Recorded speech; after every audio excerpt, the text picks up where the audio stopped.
Estamos ao vivo aqui, dia 9 de outubro de 2024, né? E a gente está iniciando aqui um novo projeto, que é a gente fazer aqui um podcast. Então, eu estou aqui, Daniele Rodrigues, advogada, 17 anos, especialista em direito bancário. Estou aqui com o meu co-host, Lucas Neves. Se apresenta, Lucas. Sou o Dr. Lucas, tenho 27 anos. Comecei as atividades no escritório da doutora Daniele em 2022. 2022. E após ali ter inúmeros aprendizados sobre direito bancário, decidi seguir carreira solo. Então, em tese ali, fui o primeiro case de sucesso dela após a mentoria. E estou aqui até hoje com ela, sempre aprendendo. Pronto, e é meu amigo pessoal, né? Além de parceiro, além de parceiros em alguns processos, né, que a gente tem até hoje. Também meu amigo pessoal e amigo de outros projetos também, né, Lucas? Exatamente. Tem até pessoas que me mandam mensagem no Instagram perguntando, não, mas você conhece a doutora Daniele? Eu falei, a Daniele lá do Instagram. Só um pouquinho. Já teve caso de me mandarem vídeo. Olha, tá falando sobre a lei de supervisionamento. Eu conheço. Lucas, aprende aqui com ela. E a gente está recebendo aqui a Caterine KT, para os íntimos, né? A KT, ela foi minha primeira mentorada, minha 01, aquela mentorada pagante, porque o Lucas não pagou nenhum real para aprender tudo que ele aprendeu comigo. Foi um teste. Exatamente, ele foi o... Eu fui lançado ao espaço. Isso, ele foi a cobaia. E a Caterine, ela foi a 01. Ela falou, quando você vai gravar? Não tinha nem mentoria gravada, a gente nem pensava em gravar mentoria. Foi, ela perturbou bastante. Eu gravei a mentoria. Agradeçam a mim quem está fazendo a mentoria. Isso. E Catarina agora está aqui sendo convidada do primeiro podcast aqui, nossa transmissão ao vivo também no YouTube, tá? Catê, se apresente. É sempre um prazer estar junto com vocês. Obrigada. Companheiros de inúmeros almoços. É verdade. Almoço barra janta, né? Muito papo. Outro. Quase café da manhã já. Exatamente. Sou Caterine Santos, sou advogada há 7 anos. Estou há 2 anos no direito bancário, né? E há 1 ano atuando no superendividamento. Aprendi com a Dani, como ela disse. Comecei no superendividamento, não tinha nenhum escritório físico, né? Trabalhava ainda em home office. Prestava serviço para muitos escritórios fora do Rio de Janeiro que vendem o nosso serviço de bancário, mas não tem a especialidade. E por meio do superendividamento, a demanda foi crescendo tanto que eu acabei sendo obrigada, uma obrigação boa, né? De abrir um escritório físico. Foi empurrada para ter o seu próprio escritório. E agora, nossa equipe já está com mais de 7 pessoas. Mais de 7 pessoas. Superou, porque lá no acho que a gente tem... Lá no escritório 6. somos 6, comigo 7. Catarina já me superou, tá vendo? A pupila superando o mestre. Chegando a 7 pessoas. Maravilha. Parabéns. Parabéns. Crescendo. Esperando você para ir lá tomar um cafezinho. Com certeza. Não, A promessa café dívida. Comigo, então, né? Tá me Vamos chamando. lá tomar um café. Tem cappuccino, chocolate Perfeito. quente. Vocês escolhem. Eu não bebo café, mas Lucas, ele é um sommelier de café. Porque agora eu não sei qual é o nome agora para quem é sommelier de café. Inclusive, a primeira cafeteira foi comprada por minha causa no escritório. Foi. Vou contar essa história. Lá no escritório, eu não bebo café. Então, 17 anos advogando lá. Eu nunca pensei nisso da questão de ter a cafeteira ali. E até porque os clientes que iam presencialmente no escritório é muito rápido, né? Não ficava tanto tempo. Enfim, e aí a cafeteira a gente comprou justamente porque o Lucas começou a... Tá faltando alguma coisa. Aí Lucas descia do escritório, ia no... Todo dia, numa birosquinha na esquina, daquele café que vende num copo de... Um pingadinho. Pingado, isso. E tem que ser aquele copo de... De bar. De bar mesmo, aquele copo americano. Tradicional. Aquele café, eu acho que deve ter um gosto especial. Eu sempre ia lá aquele tomar o copinho café. americano é essencial. Falei, Lucas, calma aí, a gente vai resolver o seu problema. Inclusive até micro-ondas também. A gente fez quase uma copa lá no início. Foi. Pra gente começar ali o batente. Né? Isso 2022, mas eu fiquei nesse espaço físico do escritório, eu tô ali já tem uns 10 anos, desde 2013 que eu tô ali, né? Já advoguei em outros escritórios também, né? 17 anos já deu para passar muita água embaixo da ponte.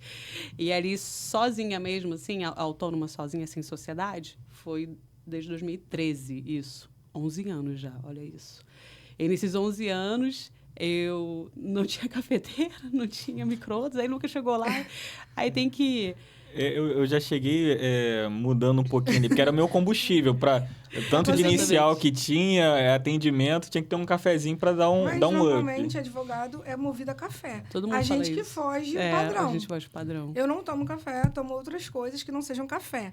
Mas a questão é que a gente foge o padrão, porque já se assusta. Advogado não toma café? Exatamente. Parece que eu tô errada, peraí. É porque já vem daquela frase que advogado não tem vida, tem prazo. Isso é verdade. E aí é um prazo em cima do outro, então normalmente quem está assim, super atarefado tem que ficar movido a café, energético e tudo mais. Você sempre está produzindo muito, aquela questão do workaholic. Exatamente. Só que até um adendo, o Joel J fala sobre isso, né? Quem te deu tanta tarefa? Você tem que saber administrar seu tempo. Não é eu vou fazer de 6 da manhã à meia-noite. Não. Se você conseguir administrar bem o seu tempo, você consegue trabalhar. Eu ouvi uma frase, já até falei dessa pessoa, que ela fala o seguinte: se você trabalha muito, você não tem tempo para ganhar dinheiro. Mas E aí, eu já escutei. Eu falei, tem alguma coisa errada. Realmente, eu tô trabalhando tanto que eu não tô tendo dinheiro. Eu não tenho nem para gastar e nem tempo para conquistar. Porque você fica tão focado em peticionar, em fazer prazo, em fazer tudo, que você não sobra tempo para você captar o cliente. E captar pensar, assim, né? De forma... dar atenção ao seu cliente. Prospectar e pensar no crescimento do escritório. Sim. Mas já que você entrou no tema, que você falou sobre a questão de ganhar o dinheiro, né? Que quem trabalha muito não tem tempo de ganhar dinheiro. A gente entra na questão... Vamos entrar um pouquinho dentro do que eu gosto de falar bastante, né? Que é o tema da mentoria, advogando para superendividados.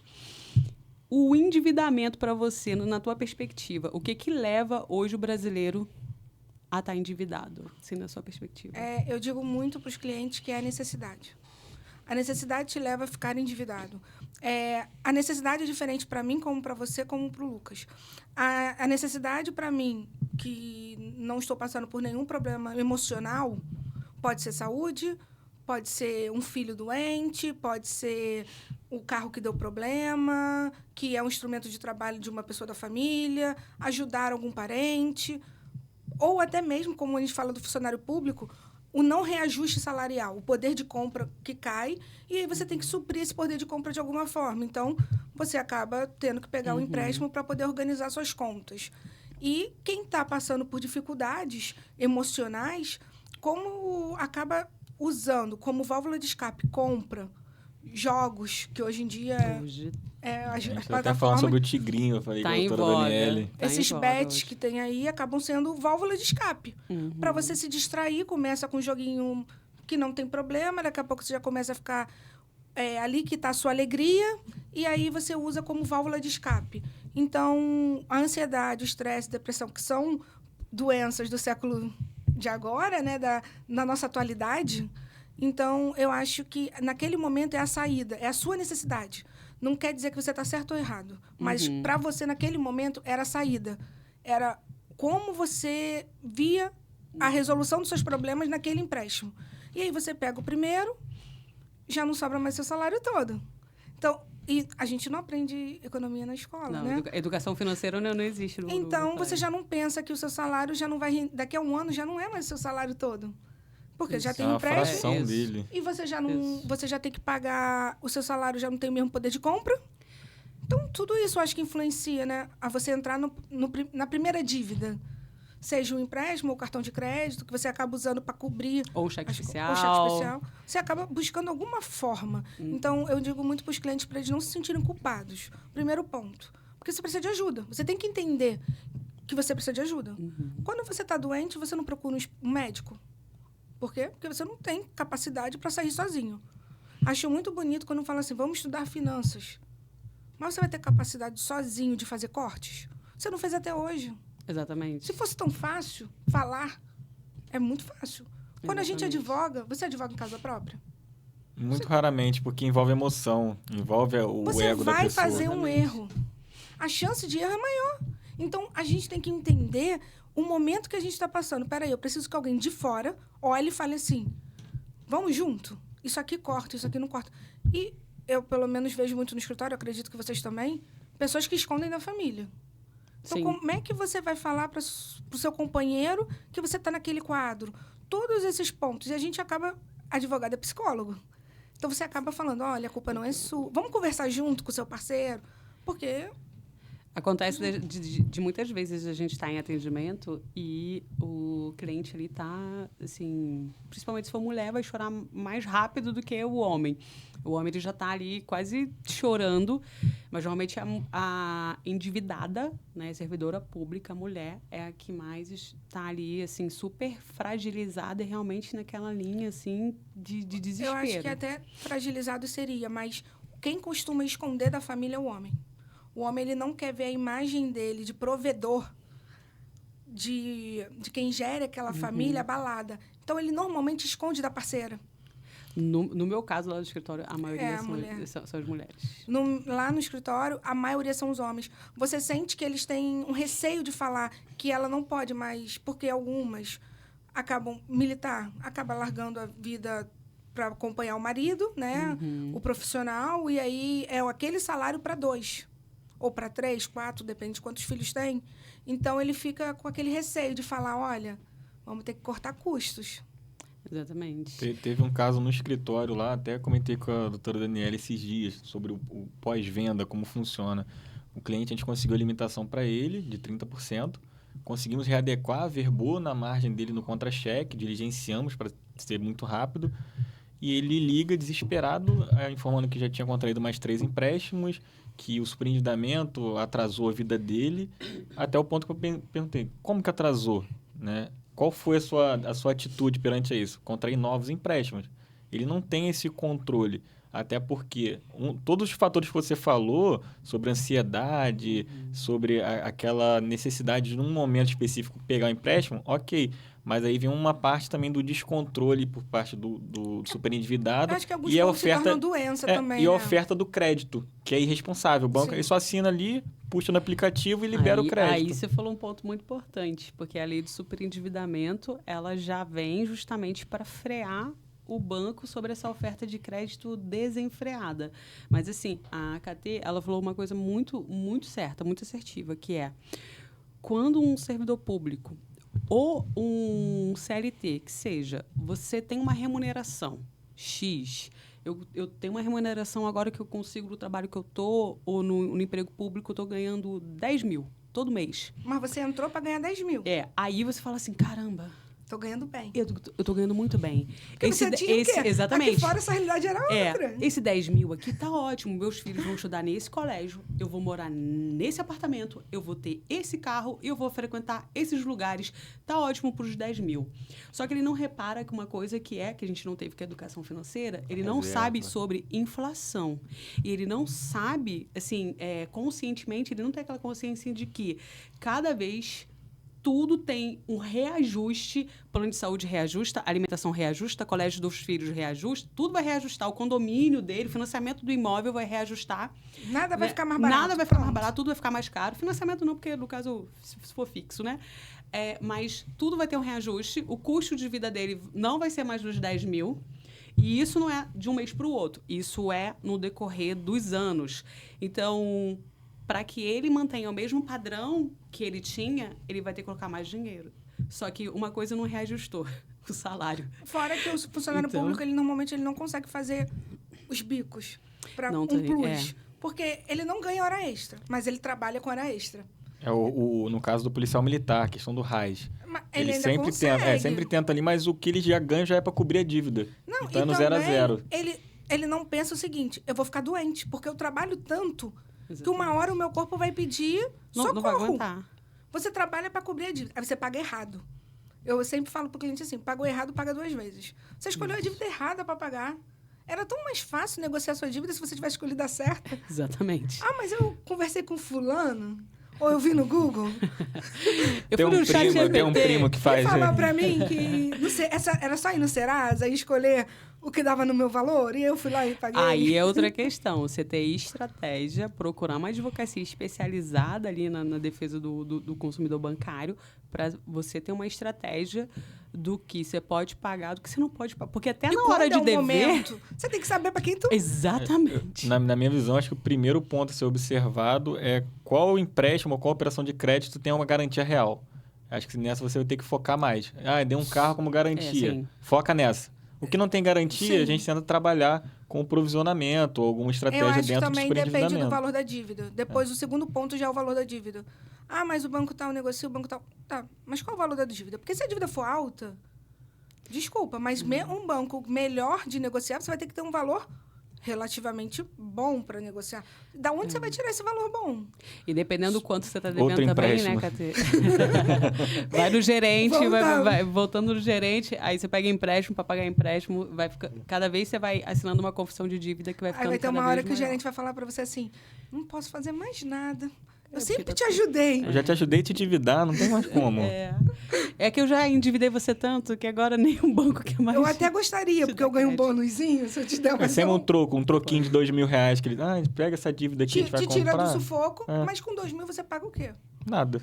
Nem seu cartão de crédito. Porque provavelmente o cartão de crédito dele já foi usado como salário. Não, e é muito interessante que às vezes você vê assim, o pessoal comentando... só deixar passar 5 anos que prescreve. Só que, gente, a gente está falando de dívidas que você será executado. Claro. Que o banco não vai deixar passar 5 anos e prescrever. Então, muita gente tem esse senso comum. Porque, lógico, a maioria dos brasileiros tem crédito que é baixo. Tem cartão de R$1.000, R$2.000 o limite. Só que existe digamos assim, outro nível de endividamento que a gente está falando de quem ontem mesmo a gente distribuiu um processo que o passivo do cliente, né, o que ainda tem que pagar para o banco, é mais de R$800 mil. Tem um de 1 milhão. Não, esse foi ontem, porque a gente... o nosso... A gente se assusta, porque assim, quando a gente olha... Pessoa como física, e por quê? Como chegou nesse nível? A gente não... Comprou uma Lamborghini? Se você perguntar para o cliente qual foi o fruto desse... Porque se você endividou... Não tem. Gerou emprego, investiu... Não tem patrimônio. Você fez algo útil com aquele dinheiro? Não, é porque eu peguei o primeiro, depois tive que pegar o segundo. Refinanciou. Refinanciou 3 vezes aquele. Refinanciou, foi refinanciando. E aí virou uma bola de neve. Outra situação é que agora, também como a doutora Daniele observou, a ação de cobrança ela vem sido manejada com valores bem menores. 20 mil, antigamente era 25, 20, 30. 5 mil, já vi execução de 5 mil. Eu tenho de 10 que eu estou eu não apresentando defesa. Falei com você no almoço, 10 mil. E assim, e tu fala assim, cartão de crédito não cobra. Tá bom. É o que eu mais tenho visto no escritório, ação de cobrança no cartão de crédito. Quando chegar na sua casa, você fala para quem disse que não cobra? Liga para ele e fala para ele, olha, mas não cobrava, tá aqui. É igual, não se bloqueia salário. Tá bom. Salário é impenhorável. Uhum. Até peticionar para pedir o desbloqueio, se for o caso, já está travado há um tempo. Tu já ficou um mês sem salário. Quem vai alimentar seu filho? Por mim, você pode ficar sem pagar. Mas eu não vou na sua casa alimentar seu filho. Verdade. Você vai arrumar dinheiro da onde? Porque normalmente quem se endivida é aquele que ajuda todo mundo. Mas quando você precisa, ninguém tem para te ajudar. Aquele amigo que emprestou o cartão. Principalmente se for servidor público.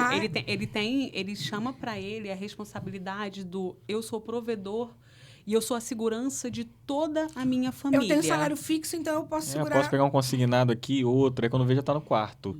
Sim. Aí quem falou que arcaria com a parcela, já não chega eu... nem no consignado. Primeiro é o cartão de crédito. Eu vou fazer uma comprinha aqui... esse mês eu não tenho, não. Mas eu não posso ligar pro cartão de crédito e falar que esse mês você não tem. Então, peraí, deixa eu tirar do meu salário. Aí você começa a cobrir. Daqui a pouco você já não tem mais nada. Infelizmente. Mas uma das coisas que eu acho mais interessantes na lei do superendividamento, voltando pro assunto, é como a gente já fazia isso, só que agora é pro consumidor. Por exemplo, você já atuava dessa forma, sim, né? Sim, porque o que acontece...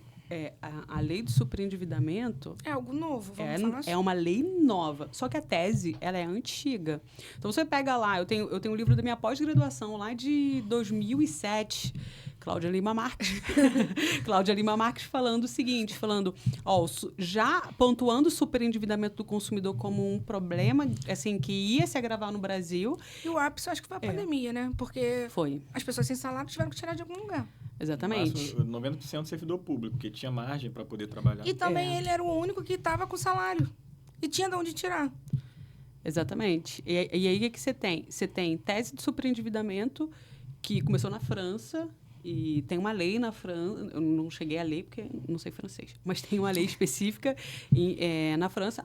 Na França, superendividamento é perdão total da dívida. Portugal também é feito uma outra forma, né? Aqui, a gente está falando de repactuar a dívida daquele consumidor endividado. Vamos chamar todos os seus credores, vamos apresentar um plano de pagamento. Até porque eu acho que, assim, nem todo mundo que está endividado quer estar endividado.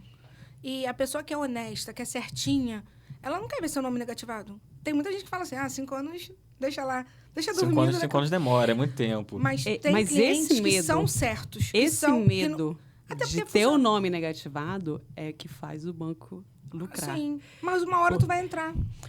Por quê? Porque o consumidor, como você falou, assim, eu tenho muitos clientes que são assim extremamente assim íntegros, que têm vergonha de agora estar devendo e tudo mais. Eu falo, calma, a culpa não é sua, tá? Isso aí, você foi assim vítima de toda uma estratégia de marketing, toda uma estratégia de vendas que o banco tem, o gerente tem, fato. Só que acontece, como a pessoa tem medo e vergonha e tipo, meu nome nunca foi para SPC por Serasa, porque eu aprendi com meu pai, com a minha mãe, com a minha avó, que o nome é a única coisa que a gente tem. Só que a gente não está falando de nome SPC e Serasa. Quando a nossa avó, nosso pai, nossa mãe falaram de preservar o nosso nome, é da gente ter integridade. Ser honesto. Ser honesto. Verdadeiro. Exatamente. E aí, quando você acaba endividando com esse medo de meu nome não pode ir para SPC por Serasa, você vai lá e deixa eu vir aqui assinar uma confissão de dívida e refinanciar a dívida. Quando você vê, e o banco adora fazer isso, é juntar cheque especial, dívida de empréstimo pessoal, dívida de cartão num só. E aí uma dívida que era 50 mil, ela vira facilmente por baixo 150 mil. E até revisional fica inviável, porque você vai ter que gastar muito para um profissional analisar aquele contrato. Porque e você não tem acesso. Como seu cheque especial chegou naquele ponto? Você não guarda extrato bancário. Então, como é que um especialista vai pegar o seu documento e vai saber como você chegou naquela dívida? Se torna um montante tão volumoso que você não sabe para onde vai. E ainda tem os funcionários públicos que não querem, né? As pessoas que não querem realmente ter o nome sujo. Como você falou, meu pai me ensinou que o meu nome é a única coisa que eu tenho, então não vou sujar. E também aqueles que precisam do nome limpo, porque a profissão exige. Você exercendo o cargo de confiança, você não pode ter nome sujo. Porque a pesquisa é constante. Então, como é que vai ser feito isso? Exatamente. Eu tive 2 clientes, não de superendividamento, mas de problemas bancários, que foi ele oficial da Marinha, e ele fazia os leilões, contratava as empresas. Então, como ele fazia essa questão de leilão, contratava lá quem vai prestar serviço para a Marinha, ele não podia ter. E aí, o que aconteceu? Ele abriu uma conta para fazer um financiamento, como alguns bancos fazem. Você tem que ter uma conta aqui, para o seu financiamento ser aqui, e vai debitar dessa conta. Enfim, ele abriu essa conta no banco e terminou o financiamento. Ele, na cabeça dele, encerrou a conta. Antigamente, hoje, se você deixar uma conta lá sem nada parada, ela vai encerrar. Antes não tinha uma resolução. Ela continuava rendendo ali ao ponto de ficar uma dívida milionária negativa. Exatamente, tarifa bancária milionária negativa. O banco te dá um crédito negativo. E até eles aumentavam taxa de manutenção de conta. Eles aumentavam a tarifa quanto menos dinheiro você tivesse. Porque eles estão movimentando uma tarifa que não está trazendo rendimento. Exatamente. Né? Aí, no caso dele, a gente ingressou com a ação, com uma ação judicial justamente para retirar o nome dele. A gente pediu tutela, porque, enfim, tinha isso tudo e a gente conseguiu o êxito, né? Então, foi um caso, foi esse. E eu falei que foram 2, né? No caso. O segundo caso, com relação à tarifa... Não, tarifa bancária não.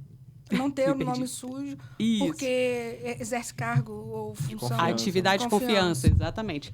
Outra cliente nossa, ela trabalha no consulado americano aqui no Rio de Janeiro. E ela não sabia... Assim, eles fazem consulado americano, eles fazem pesquisa. Eu não sabia disso. que o próprio consulado, com o brasileiro que trabalha lá dentro, eles fazem, além de pesquisa para saber se está respondendo processo criminal, eles fazem pesquisa para saber se você está devendo. Eu nem sabia disso. Mas para você ser, por exemplo, da educação, diretor de hospital, diretor de escola... Também faz. Você tem que apresentar uma lista de não estar respondendo. Só que nisso, quando você puxa, vem a lista de protestos. Porque muitos bancos não só negativam, como protestam, né?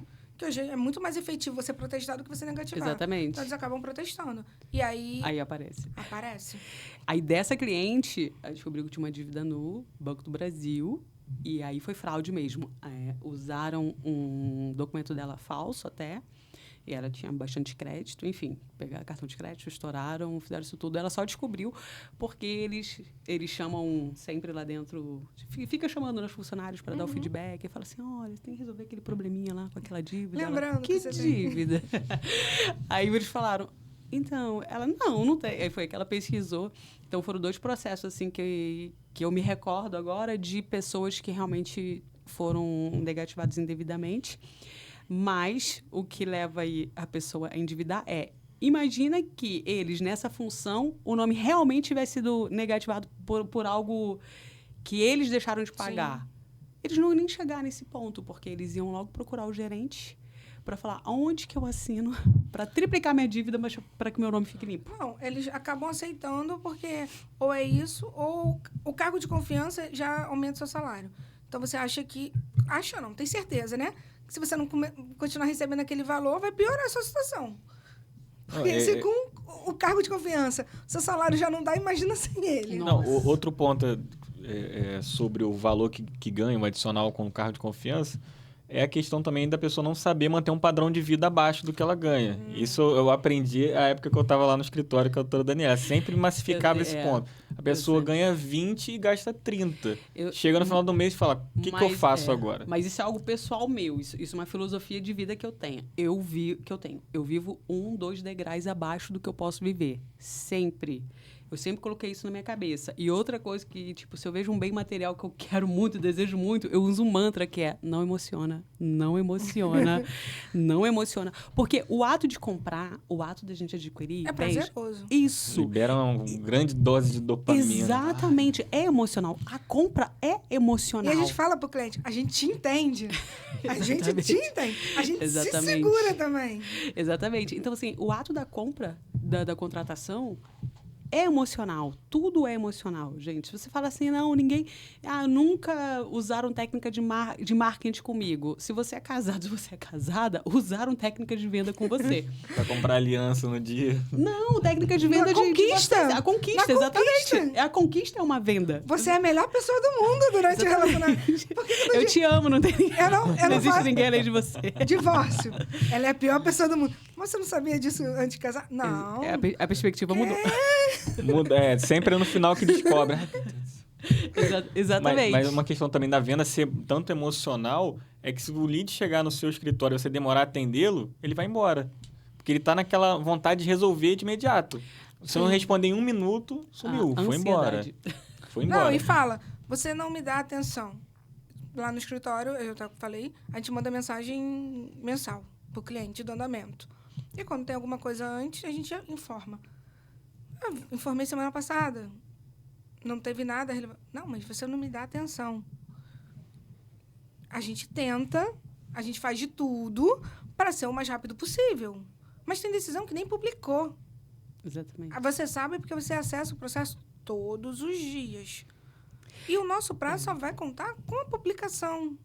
Então, é quando a gente vai começar a falar assim, peraí, vamos lá, vamos traçar a estratégia, vamos ver o que a gente pode fazer.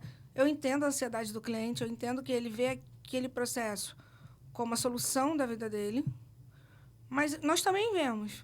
Tanto que a gente sabe cada caso de cliente. Superendividamento, a Dani me ensinou uma coisa que a Dani vai entender agora o que eu vou falar. Quando a gente estava falando sobre produtos, a Dani falou assim para mim, na primeira aula, superendividamento não é escala, é qualidade. E eu aplico isso até hoje no escritório. Não trabalho com preço padrão. Cada caso é um caso. Cada petição é uma petição. Eu sei o que é cada caso de cada cliente. Então, se eu sei qual é o seu problema, Até porque na hora da audiência eu tenho que saber o que você viveu, porque a gente é representante do cliente. Então, na hora da audiência, eu tenho que estar investida do cliente em mim. Ficar com a mesma indignação dele. Logo, na hora que eu vou fazer sua peça, eu também sei. Então, eu entendo a ansiedade, eu entendo o nervosismo, entendo tudo isso, mas é entender também que a gente estudou muito para chegar Exatamente. onde a gente está, né? Eu costumo falar lá no escritório, assim, principalmente para os nossos clientes, que você não se endividou do dia para a noite. Você não foi dormir ontem, dia 8, terça-feira. Você não foi dormir ontem, dia 8, terça-feira. Você não foi dormir lá, nossa, minha conta está no azul, eu tenho uma reserva de emergência, está tudo em dia. Vou só escolher agora como é que eu vou fazer. Com passivo bancário de 2 milhões. Hoje, dia 9, você acordou endividado. Não foi assim. Então, eu falo, você se endividou, demorou anos. Foi um processo. Foi um processo. Adivinha, sair das dívidas também vai ser um processo, vai demorar anos, até não porque... anos, mas meses. Porque o superendividamento é uma lei que é relativamente rápida. Muito. E a audiência... Nossa, outros... a audiência conciliatória, assim, primeiro, se você abrir o e-mail do escritório, você vai ver lá, todo dia, proposta de acordo. Todo dia, proposta de acordo. Não quer dizer que seja vantajosa. Exatamente. É isso que o cliente tem que entender. Mas não Outro ponto... Aí que você entra da questão. Nós tem temos algumas. Que entender quais são as vantajosas ou não. Tem algumas que são extremamente vantajosas para pagar à vista, com desconto de até 90% da dívida. Adivinha? O meu cliente, a maioria, não tem. Então, quando fecha o contrato agora lá do escritório, a gente já orienta da seguinte forma: faça um provisionamento. Guarde uma caixinha que seja, põe no colchão, mas comece a guardar um valor para a gente conseguir fazer um bom acordo. Sabe o que eu fiz no escritório e eu gostei? Eu vi que está funcionando? É o seguinte, você vai criar Quais bancos você tem? Ele me fala. Eu escolho um banco aleatório, digital. Você vai criar uma conta nesse banco e não vai mexer nele. E de 3 em 3 meses eu vou perguntar quanto tem nele. Eu vou ser sua mãe. Pronto. Quanto tem ali? Você vai guardar pelo menos 10% do quanto você ganha. E 13º e férias não foi feito para gastar. exatamente. Eles já esperam para você que tá endividado, eu vou pagar uma dívida, vou comprar isso. Você vai pegar pelo menos de 50% a 100% do 13º e das férias. Vai ser todo revertido para essa conta. Ah, doutora, mas mesmo assim eu não vou ter o dinheiro, tá? Você não vai ter o dinheiro esse ano, porque tu já até vendeu o seu 13º. Mas no ano que vem, nada é rápido. Daqui a um ano, você vai ter esse dinheiro. Exatamente. E aí, uma dívida que é muito grande, talvez a gente consiga um desconto bem interessante. Exatamente. Então, eu estou fazendo dessa forma e tem funcionado. Pedindo para o cliente... Vou copiar. Abrir uma conta de um banco digital que ele não tenha. E nessa conta, ele vai depositando pelo menos 10%, o quanto ele conseguir guardar naquele mês. Se teve redução com a liminar... Porque a gente sabe que nem todos os casos a gente consegue, né? Porque depende muito da cabeça do juiz. Mas se teve redução da liminar, ele vai me prometer que vai guardar pelo menos 50% do que ele teve de volta. Perfeito. E aí ele vai botando lá. Uma forma de se capitalizar. Perfeito. Eu faço isso também quando a gente usa a resolução 4790 do Bacen, que é justamente, a gente fala para o cliente, orienta. Olha só, primeira coisa que eu sempre deixo claro para o meu cliente. Entre o meu cliente comer e pagar banco, comer. Não tenha dúvida, porque o banco está muito bem obrigado, né? Então, eu vou falar... O que é uma dívida para você que já está todo negativado? Exatamente. Então, eu falo... Não vai ter como resolver com uma só. Então, usando a resolução 4790 do Banco Central, ou seja, você consegue o endividado ir lá e falar assim, olha, eu não quero que... Tire, por favor, do débito automático esse empréstimo pessoal e esse cartão de crédito que tá saindo daqui. Então, qualquer dívida que seja em débito automático, aí o banco é obrigado a não debitar mais. Justamente. Aí ele pega esse valor que não é para gastar, mas começa a provisionar, banco que não guardar. está seguindo agora, tá? Aí, parou. Parou de seguir. E aí, agora eu estou fazendo ações de dano moral. Aí eu ainda consigo dinheiro extra. Isso é ótimo. Pro cliente. Eu já falei isso pro cliente também. Se tem um protocolo... Aquele vermelhinho. Que tem da Sadia. Sei, meio reluzente, assim. Pegando fogo. Assim. Ele cismou que não vai cumprir. Não cismou não. Ele manda um e-mail para você dizendo que ele precisa de mais tempo. O cliente precisa também de um tempo rápido para resolver. Aí você fala assim, tá, era 2 dias, eu dou 7 dias, eu ainda sou legal com o banco. Não tá cumprindo. Vai ter um jeito de resolver isso rápido que eu consegui no escritório. Aí agora eu vou... falando que vai fazer uma manifestação no Bacen. Não, tá bom, doutor. Foi pela notificação do Bacen. É mesmo assim, tem banco... Foi a notificação do Bacen que ele mandou. Eu gosto de falar direto com o gerente, porque ali eu tenho como responsabilizar. Mas eu mandei, eu tenho print. Aí o que eu vou fazer? Dando moral para cliente. Um dinheirinho extra que vai ainda ajudar ela a pagar as dívidas. Mas Falei, continue, que a gente ainda agradece. Não, mas eu falo isso também pro cliente. Mas se o banco não cumprir. Falou, não tem problema. Se não cumprir, a gente já tem aqui o protocolo, a gente tem aqui toda... Um dos pontos, agora que você falou, um dos pontos mais importantes é esse. Porque a gente está muito acostumado com a ação de perder e ganhar. As pessoas têm muito isso na cabeça. Aí o cliente chega assim e fala, mas se eu perder a ação do superendividamento? Eu falo, o senhor vai ser o primeiro caso do superendividamento que o senhor perde. Porque... não tem como perder. Se você já foi aceito na repactuação, que é logo no início, você vai ter um plano de pagamento. Exatamente. Então, o que é perder para o senhor? Porque as pessoas vão para a justiça com essa ideia. Perder e ganhar. Já te perguntaram se superendividamento dá dano moral? Quanto eu ganho de volta? Essa é uma pergunta clássica. Aí eu falo, vai dar dano moral. Mas aí o senhor quer revisional. Exatamente. Ou vem um cliente e fala assim, não, porque eu tenho um amigo... Sempre um parente que estudou direito, que falou que tem uma lei que consegue reduzir para 30% os meus consignados. Eu falo, tem, mas eu conheço uma bem mais vantajosa. Não, mas eu quero essa. Eu falo, vamos sentar e conversar? Exatamente. E aí você desenha para o cliente e mostra. Porque, às vezes, que é a limitação de desconto. Eu usei muito limitação de desconto, sim, só que a gente não tinha superendividamento. Aí você tinha que fazer igual fazia com o banco. Capital de giro, né? Empresa, quando você faz para a empresa, a gente usa a mesma estratégia de provisionamento. Pega as dívidas e negocia. É a mesma estratégia que a gente faz agora para o consumidor. A questão é que a técnica que a gente já usava para a pessoa jurídica, agora ela é aplicada para a pessoa física. E o melhor, eu acho que por um meio judicial que te dá uma segurança, porque você vai ter direito ao superendividamento. Exatamente. Você não tem de onde tirar dinheiro. Outra questão que até eu vejo, não só quem está superendividado, cliente do escritório, como também advogados, que eu recebo muito direct de dúvidas de advogados. É justamente, mas é sentença. Eu falo, gente, eu não quero sentença. Eu quero diminuir sua dívida. Eu quero um acordo com o teu credor. É isso que a gente está buscando. E outra dúvida muito recorrente é, você tem 10, 15 credores.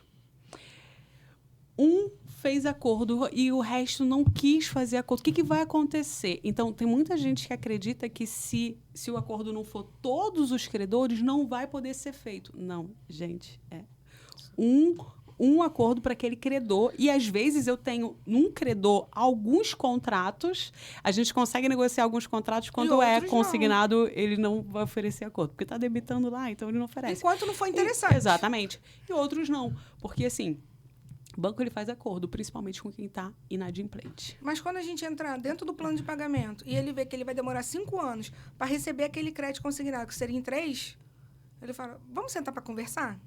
Exatamente. E aí o dinheiro que está guardado lá não é para o pessoal. Porque o empréstimo pessoal eu negocio a hora que você quiser. Não tem garantia, se não tiver garantia. Mas o consignado, exatamente. Entrou no plano de pagamento, tem que ter dinheiro para negociar o consignado.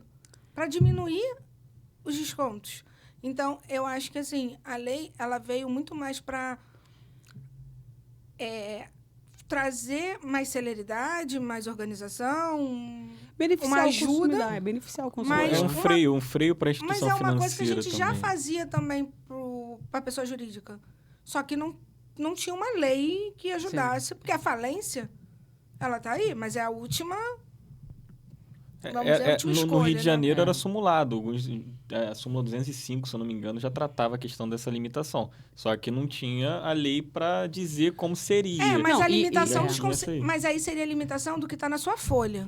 Então, agora, você consegue... Porque tem cliente... Você engloba tudo ali agora. Isso. Mas o cliente não se preocupava, né? Eu estou devendo a lojinha tal, a lojinha Y, cartão de crédito X. Aí você falava assim, mas doutor, eu quero incluir isso. Não pode. Agora... O que eu usei com a tese do superendividamento para quem não é servidor público, que foi para a esposa do meu tio, beijo, tia Andréia.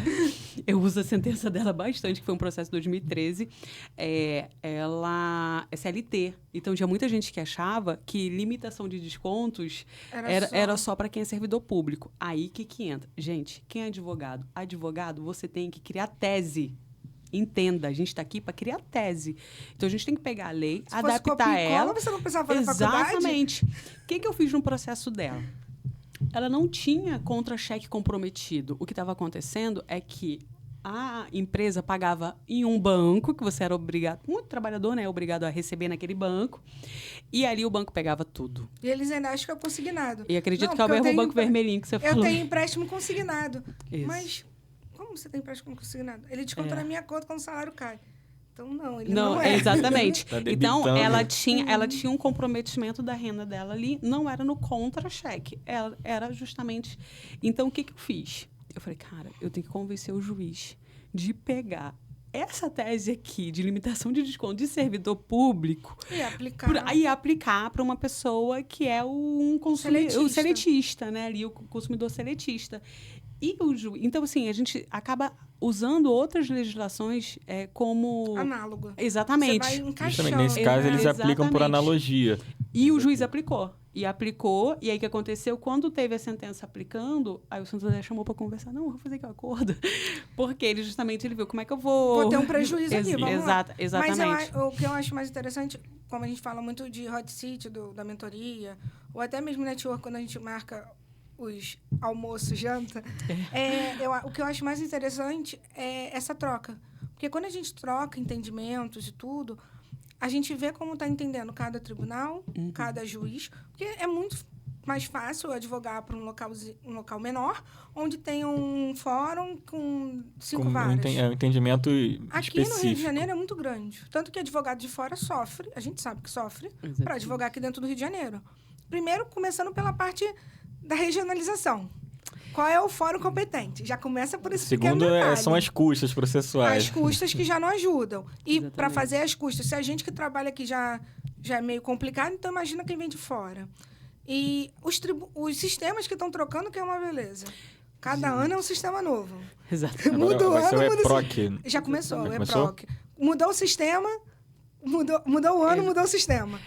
Então, eu acho que... Fui surpreendida essa semana. Fui sair de férias, voltei... Opa, EPROC agora? Tribunal de Justiça do Rio de Janeiro. Já começou a instauração, mas os processos ainda estão sendo distribuídos no PJE. Particularmente, eu não gosto do EPROC. Também não, mas para prazo, para gente que eu trabalha... Eu prefiro, para prazo é muito melhor para controlar. Porque o sistema, ele conta sozinho. Então, para gente que, por exemplo, em prol do endividado, que precisa que o processo seja mais célere, vai ser melhor. Mas a questão de visualização... O layout, eu gosto de layout. O layout Design. do PJE. Até porque o resto do Brasil está no PJE, né? É como se a gente estivesse voltando alguns tempos. Eu tive uma resistência para ir para o PJE. Eu trabalhei 5 anos no tribunal e era tudo DCP.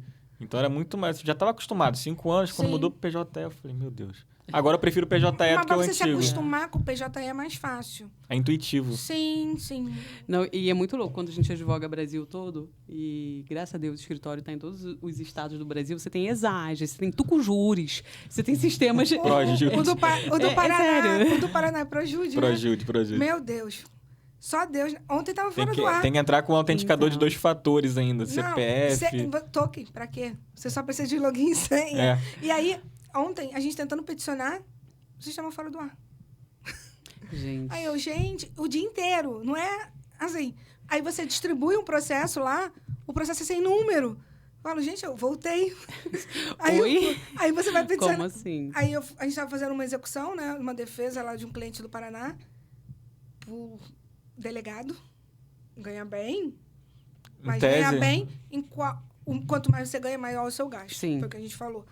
Então, a defesa de execução que a gente estava fazendo, eu tinha que juntar o número do processo dentro da defesa de execução. O cliente contrata faltando 2 dias para acabar o prazo, como é que faz? Não faz. Difícil. Aí, eu juntei o print... da distribuição do processo. Porque o Projude, ele não dá número. Ele só vem a numeração depois. Então, pra gente que é advogado... Depois que é autuado o processo que gera... 2 dias, 3 dias depois. Ele vai pensar assim, já vai pensar, vou fazer um sistema aqui para esse tribunal, como é que eu posso prejudicar a vida do advogado? Como é que eu posso deixar esse advogado aqui? Muito tranquilo. Chega mensagem no WhatsApp falando assim, olha, doutor, tá faltando isso, doutor, tá faltando aquilo. Eles falam, acha até que é golpe.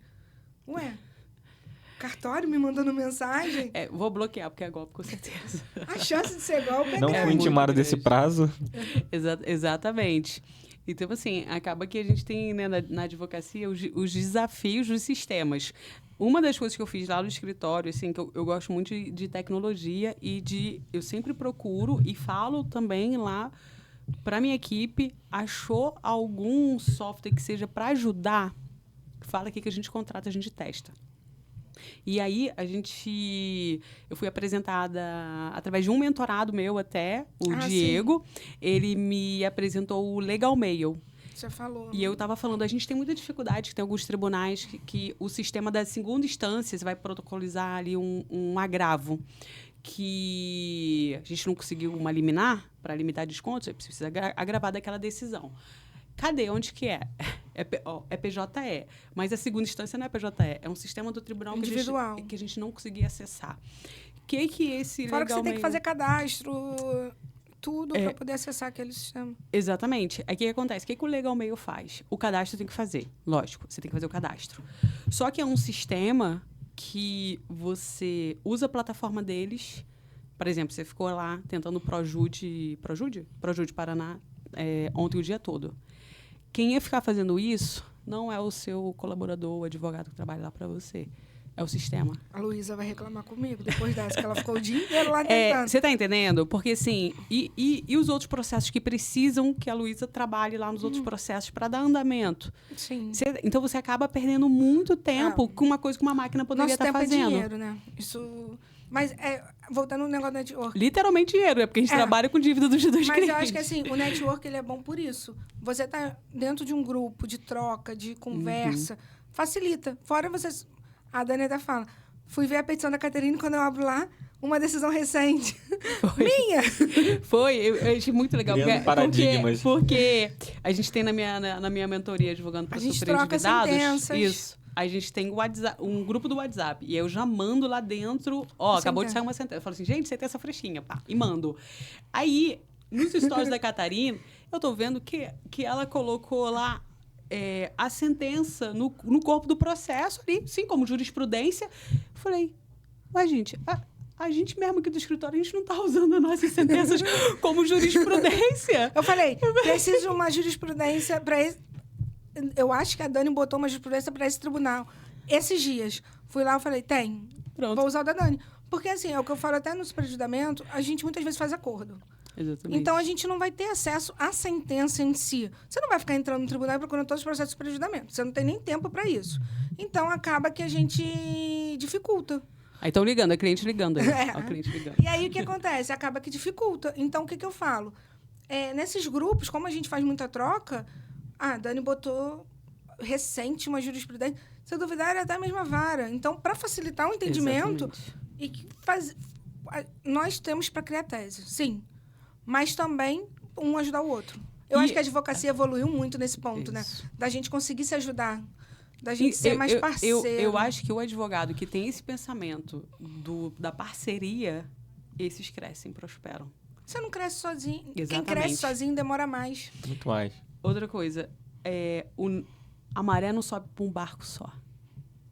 Isso, sim, eu tenho, sim, para a vida. E outra coisa que eu aprendi, a filosofia de vida minha, o Lucas sabe, eu sempre falo, quem não vive para servir, não serve para viver. E aqui eu tenho que transbordar na vida das pessoas. Então, assim, eu fico muito, muito, assim, feliz quando eu vejo, Catarine, que está aplicando superendividamento, está fazendo diferença para os clientes dela, está fazendo diferença também para a vida dela. E, assim, Catarine, Alana, você estava com a gente. Alana, você almoçou, você conheceu a Alana também? Escritório recente, não foi? É isso. E ela pegou e ela pôde falar o seguinte, ela falou assim, o que ela está gerando de resultado para os clientes, lógico que a gente, como advogado, a gente tem retorno financeiro, porque se eu estou gerando uma redução da dívida para aquele cliente nosso, aquele cliente remunera a gente. Mas eu acho que o mais importante é a mudança na vida. Sim. Eu vejo muito isso nos meninos que trabalham comigo. Eu chamo de meninos porque tem homens juntos. Mas a equipe lá, eles falam muito essa questão do superendividamento. Eles veem o quanto eles podem ajudar. E eu acho que isso motiva eles a fazer hora extra, mesmo sem eu pedir, a querer fazer de casa um agravo, querer fazer uma petição.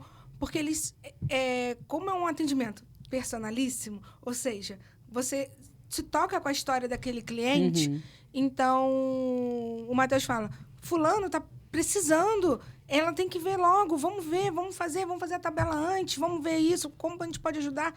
A notificação não surgiu o efeito, vamos entrar com a ação? Não. Vamos tentar mais uma vez? Deixa que eu ligo para o banco.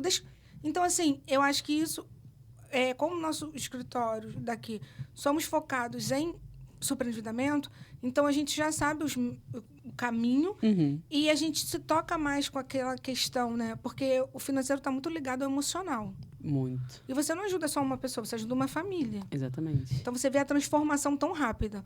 Porque antes eu fazia direito de família, fazia consumidor, porque eu já fui sócia de outro escritório. O nicho protege. Eu fazia direito de família. Respeito muito quem faz. Lá eu era empresarial. Inclusive, tem amigos. Lá eu era empresarial / família, nesse outro escritório. Eu era sócia do escritório e tudo. E tomava conta dessa parte do escritório. Saí de lá, porque eu fiquei muito grande para o escritório. Continuam sendo amigos meus, ainda trocamos clientes, mas eu fiquei grande demais para aquele escritório. Acaba que acontece isso, né? Chega um momento que é um outro nível, que você tem que procurar outro. Você está vivendo outra fase da sua vida. E ocupando espaço, e tá tudo bem. Você precisa de mais espaço para os seus clientes. O superendividamento, eu faço um atendimento físico até, que o cliente ele quer ir até lá ao escritório, os meninos ajudam a pegar a documentação, a fazer isso. E eu sentia muita dificuldade, por isso que eu fiz questão do físico. Porque a gente consegue fazer esse atendimento mais pessoal, né? E quando a gente fala de idoso, ou até a pessoa que está muito nervosa, às vezes é tão simples o documento, mas você já está tão naquela emoção que tudo fica mais difícil. E aí eu acho muito isso, que eu mudei. Continuo ajudando as pessoas, porque família, você sente isso, mas é uma área mais... Dentro do superendividamento, claro que você pega outras áreas ligadas ao bancário, mas eu atuo com consumidor bancário, eu atuo com fraude bancária, golpe, execução, Pix. Não que eu internalize tudo. Eu consigo ter parceiros bancários também que vão me dar suporte nessa área. Mas o bancário, ele é tão grande. A direito bancário é bem grande. O superendividamento, ele te abre várias portas. Porque ele é um nível... O superendividamento é um subnicho. Vamos lá, dentro do direito, a gente tem direito do consumidor. Dentro do direito do consumidor, você tem direito aeroportuário, você tem direito à saúde, aí você tem bancário. Dentro do bancário, a gente tem um subnicho do superendividamento. Mas tem outros nichos também dentro do bancário. E, assim, eu sempre falo isso na live, não sei se alguém estiver assistindo aí. Chega, o financiamento de veículo não pode entrar. Mas é para você fazer uma revisional para ele. Exatamente. O cliente chega com um caso de não contratar esse empréstimo. Já é um caso de golpe ou fraude. Então, assim, você tem que fazer análise. Você consegue. Você que vai delinear para onde que ele vai seguir. O seu escritório, ele consegue... Até esses dias eu fui para uma audiência criminal. Não, isso eu não faço. Estelionato. Lucas, ligado a bancário. O doutor Paulo Rubim. Tá me vendo aí, com certeza. Então, os próximos, Lucas já sabe. Se tiver qualquer problema criminal, vou ligar para Paulo Rubim. Doutor Paulo Rubim, né? Doutor Paulo Rubim e Anderson Pereira. Os melhores aqui de Nova Iguaçu. Então, Rio de Janeiro e região. Recreio, Barra. Recreio. Então, assim, o bancário, ele te abre tantos pontos que você precisa de suporte para poder abraçar isso. E isso, assim, a gente entrou numa coisa muito, muito interessante, assim, um tema delicado. Ser especialista. Muito delicado. Por quê? Eu sofri um pouco com isso. Assim que eu terminei a minha graduação, isso foi final de 2006, eu entrei na faculdade em 2002, saí em 2006. Ali, ainda no final de 2006, ainda no 10º período, se eu não me engano, a gente já podia fazer prova da OAB, não sei como é que é agora, mas eu fiz a primeira acho fase. Que a partir do 8º. Fiz a primeira 8º, fase, passei, colei grau ali em janeiro, fevereiro fiz a segunda fase da OAB, isso 2007, e aí eu peguei minha OAB ali com 23 anos, 23 para 24 anos, comecei a advogar. Só que logo naquele primeiro ano, meu pai falou assim para mim, Dani, escolhe uma pós-graduação para você fazer. Porque você já sai com a ideia assim, eu tenho que ter... Eu também tem que acumular título. Você tem que ter um título, tem que ser um especialista. A minha primeira pós só serve para dizer que eu tenho pós. A minha primeira pós me serviu muito. Eu fiz trabalho. Direito do trabalho. Nada a ver. Vamos esquecer esse meu lado negro. Vamos esquecer esse meu lado. A minha pós-graduação me serviu muito, que foi Direito do Consumidor e Responsabilidade Civil.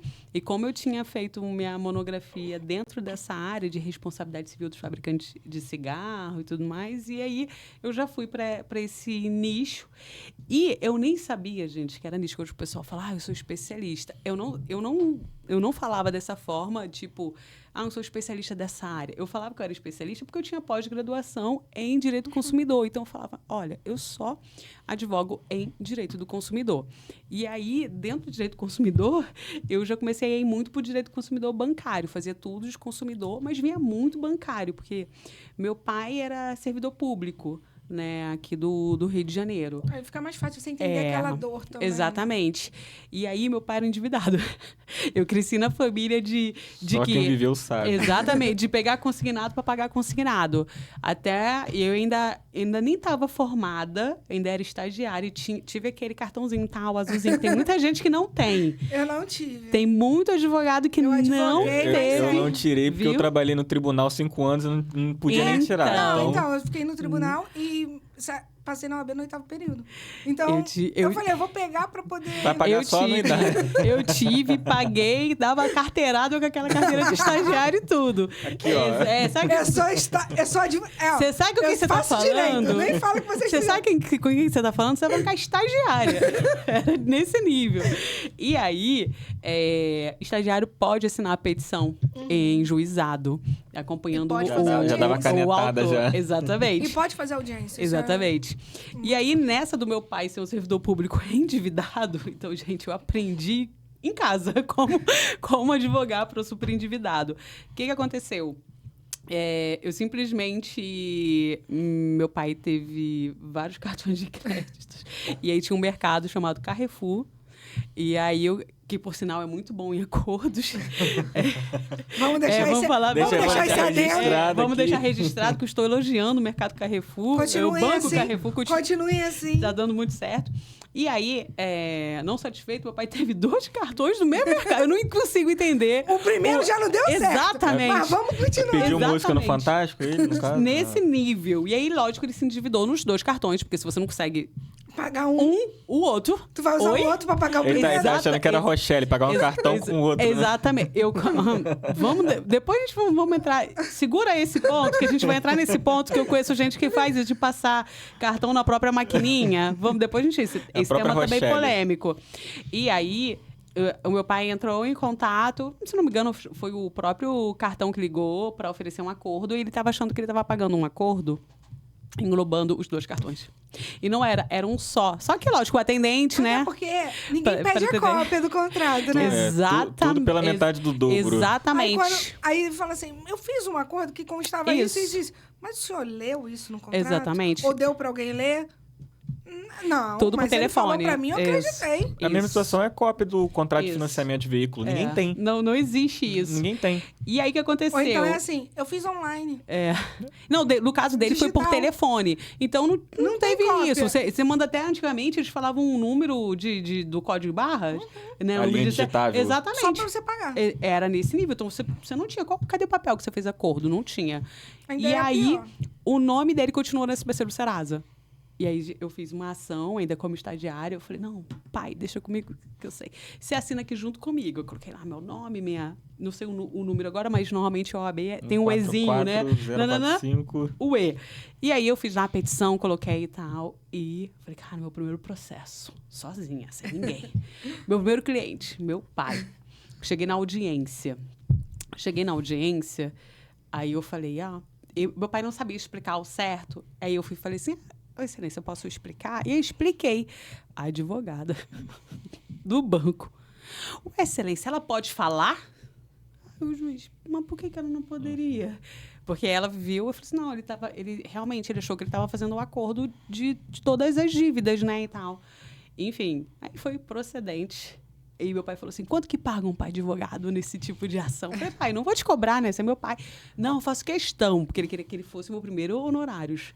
Então, assim, eu acho que para advogados que já têm aí o tempo que eu estou advogando, acho que não consegue se lembrar quem foi que pagou o primeiro honorários. Mas, no caso, foi meu pai que pagou meu primeiro honorários. O meu também. Ele separou 30%, fez questão de me dar, de pagar. Aí... Minha mãe passou a vida toda reclamando que as panelas dela eram a mesma panela de quando ela casou. E aí tava naquela moda panela com tampa de vidro. Aí eu peguei os honorários que o pai pagou. E paguei pra cá o prêmio. E dei pra minha mãe um jogo de panela que ela tanto queria. Eu falei, então tá bom, o dinheiro continua... Voltou pra dentro de casa. Exatamente, circulando aqui dentro de casa. E assim, e aí que eu comecei a tomar gosto, eu falei assim, cara, tem muita coisa errada. Tem muita coisa errada que o banco faz. Aí a gente começa a saborear um pouquinho, assim, a vitória. Eu não sei como é que vocês... Deve ser como lá no escritório. A gente comemora a sentença. A gente comemora quando consegue acordo. Mas nem se é sentença, liminar. Exatamente. Saiu a liminar. Ou o juiz, mesmo que a liminar seja indeferida. Mas você viu que o juiz, naquela liminar, naquela decisão, ele entendeu o problema do cliente, ou ele falou, olha, segue o rito. Tu já fala, esse juiz sabe o que ele está falando. Exatamente. Já te dá uma paz de espírito. Aí você fala assim, esse juiz tem que ensinar.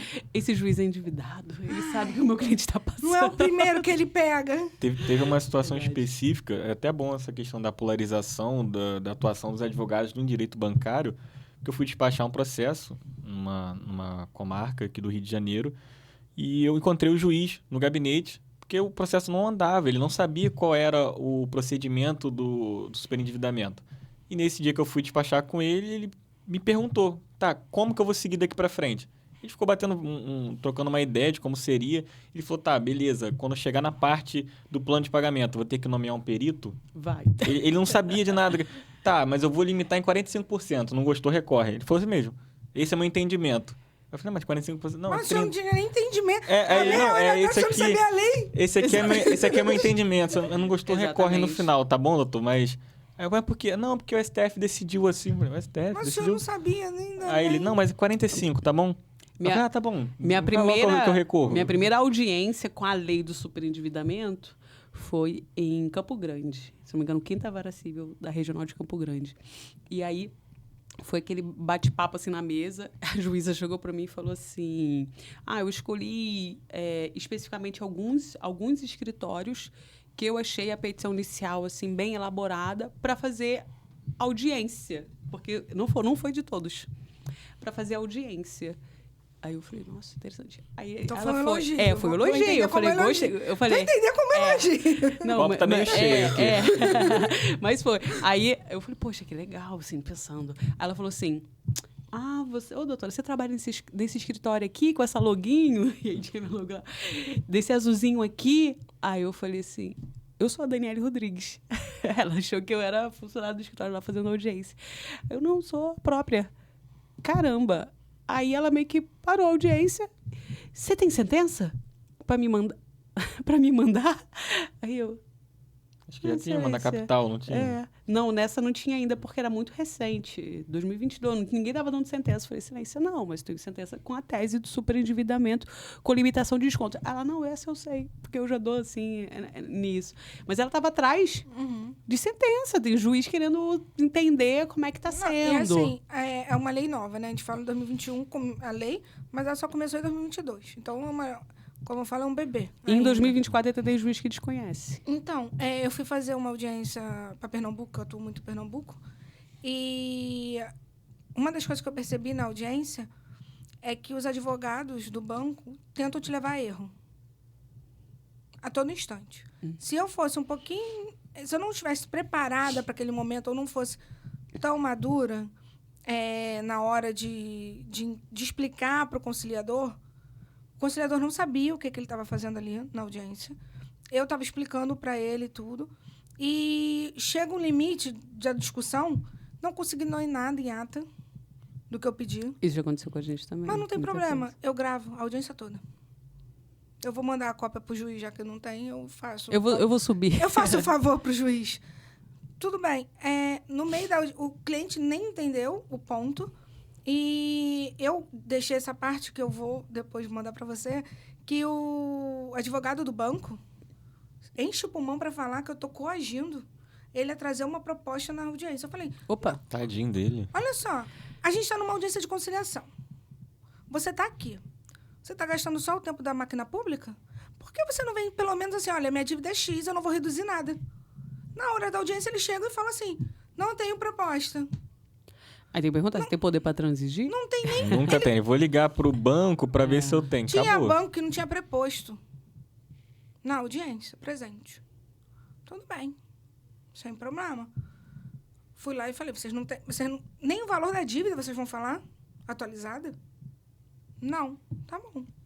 Aí virou e falou assim, gostaria de deixar claro que o STF já decidiu que o consignado não entra no superendividamento. Junta no processo, então, pra gente poder... Não, aí eu falei... Cadê esse entendimento, então? Aí eu tive o prazer, na hora de falar, é mesmo, doutor? Então tá bom. Vou até editar inicial agora aqui, só pra falar. Que bom que o senhor me explicou isso. Mas se é um advogado, talvez fosse pro debate. Ali não é lugar de eu debater. Eu tô vendo muitos escritórios peticionar nesse sentido, tá? Falando que não vai oferecer acordo porque consignado não entra na repactuação. Vai ser a minha estratégia até agora na réplica. Antes eu vou juntar uma petição falando tudo que não foi consignado em ata, que eu pedi. Eu sei até os horários da audiência que foi falado e vou botar lá. Mas, principalmente, a má-fé do banco. Porque, na audiência, ele induziu o meu cliente ao erro. Se o meu cliente vai sozinho numa audiência de conciliação, porque a justiça é acesso para todos. Joga uma pessoa lá, não prepara, ou o advogado não está preparado com o superendividamento, porque ele é generalista, o advogado já se apavora. Tem uma decisão dessa, da STF? Ih, meu Deus, e agora? Aí vai acreditar. Só que não se aplicava ao caso, não era o caso, não era nada próximo ao caso. Então, assim, era para levar a erro. Então, eu entendo como uma fé. Ou o advogado do banco é ignorante mesmo. Não é. Porque na hora da audiência ele estava ensinando o procedimento todo. Ah, então, ok. Ele queria ensinar o procedimento na audiência. Primeiro, o conciliador até falou assim, doutora, a senhora pode me falar a página do plano de pagamento? Eu, claro, abri, falei. Aí ele, nós já temos acesso. Não precisa ela falar. Eu falei, se o conciliador está pedindo, o que me custa falar? Vai demorar? Vai atrasar para o senhor 10 minutinhos? É só abrir para dizer o plano de onde a página que está. Porque você via que o conciliador não estava preparado para aquele tipo de audiência. E nunca estão, né? Porque, assim, o que é critério para ser conciliador hoje? O que pede? Nada. Você faz um cadastro e você participa de algumas aulas, horas ali, só para demonstrar como é que você vai fazer uma mediação, como você pode levar para um acordo. É basicamente isso. Sim, mas o superendividamento é completamente diferente de qualquer outro tipo de audiência. No Sul, você ainda tem... A audiência do Sul, ela já é bem... Eles já leem a lei. Você tem oficina... Eles leem a lei, eles explicam a lei no início da audiência. Eles falam, olha, agora, para o cliente estar ciente. Porque o cliente ele tem que fazer decisões independente da gente. A gente vai opinar.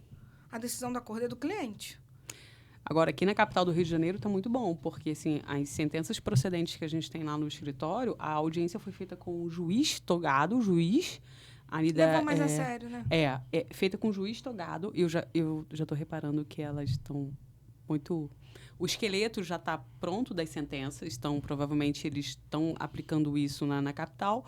Daqui a pouco começa a ir para as regionais, enfim, aí depois a gente já começa a ter um entendimento aí mais massificado.